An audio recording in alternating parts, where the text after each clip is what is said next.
കഴിഞ്ഞ ദിവസം യമനിൽ US ആക്രമണം നടത്തിയിരുന്നു. യമനിലെ റാസ് ഈസ ഓയിൽ ഡിപ്പോയ്ക്ക് നേരെയായിരുന്നു ആക്രമണം. ആക്രമണത്തിൽ 80 പേർ കൊല്ലപ്പെട്ടു, 150 പേർക്ക് പരിക്കേൽക്കുകയും ചെയ്തു. അതിശക്തമായ ആക്രമണമാണ് US നടത്തിയത്.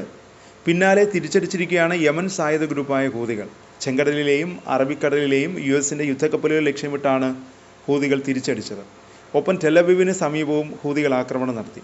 USൻ്റെ യുദ്ധക്കപ്പലായ USS കാൾ വിൻസണിൻ്റെ എസ്കോർട്ട് കപ്പലിലും ചെങ്കടലിലെ USS ട്രൂമാനും നേർക്ക് ആക്രമണം നടത്തിയതായി ഹൂതികൾ അവകാശപ്പെട്ടു. ഇസ്രായേലിൻ്റെ തലസ്ഥാനമായ ടെലവിവിലെ ബെൻ ഗുരിയോൺ എയർപോർട്ടിന് സമീപമുള്ള സൈനിക കേന്ദ്രത്തിന് നേരെയായിരുന്നു ഹൂതികളുടെ ആക്രമണം. തൊട്ടു പിന്നാലെയാണ് ചെങ്കടലിലെയും അറബിക്കടലിലെയും USൻ്റെ യുദ്ധക്കപ്പലുകളും ഹൂതികൾ ലക്ഷ്യമിട്ടത്. ഇതാദ്യമാണ് USS കാൾ വിൻസന് നേർക്ക് ഹൂതികൾ ആക്രമണം നടത്തുന്നത്. നേരത്തെ തന്നെ ചെങ്കടലിൽ നങ്കൂരമിട്ടിരിക്കുന്ന USS ട്രൂമാന് നേരെ നിരന്തരം ആക്രമണം നടത്തുകയാണ് ഹൂതികൾ. US ഹൂതി കേന്ദ്രങ്ങൾക്ക് നേരെ വ്യോമാക്രമണം നടത്തിയത് USS ട്രൂമാനിൽ നിന്നായിരുന്നു. സനയ്ക്ക് മുകളിലൂടെ പറന്ന USൻ്റെ MQ-9 ഡ്രോൺ വെടിവെച്ചിട്ടതായി യമനും അവകാശപ്പെട്ടു. US ആക്രമണം തുടർന്നാൽ തിരിച്ചടി ശക്തമാക്കുമെന്ന് ഹൂതി വക്താവ് യഹിയ സാരി മുന്നറിയിപ്പ് നൽകി.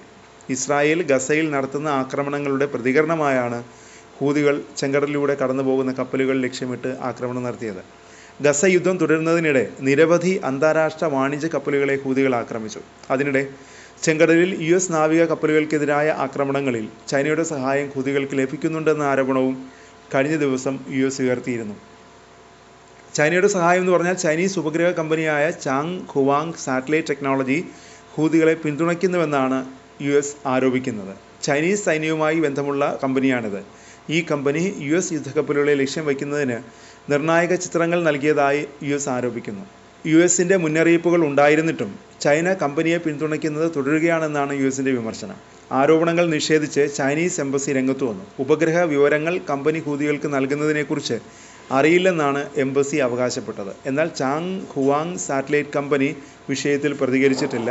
സുരക്ഷാ വ്യാപാര വിഷയങ്ങളിൽ USഉം ചൈനയും തമ്മിലുള്ള സംഘർഷം വർദ്ധിക്കുന്നതിനിടെയാണ് റിപ്പോർട്ട് പുറത്തു വരുന്നത്.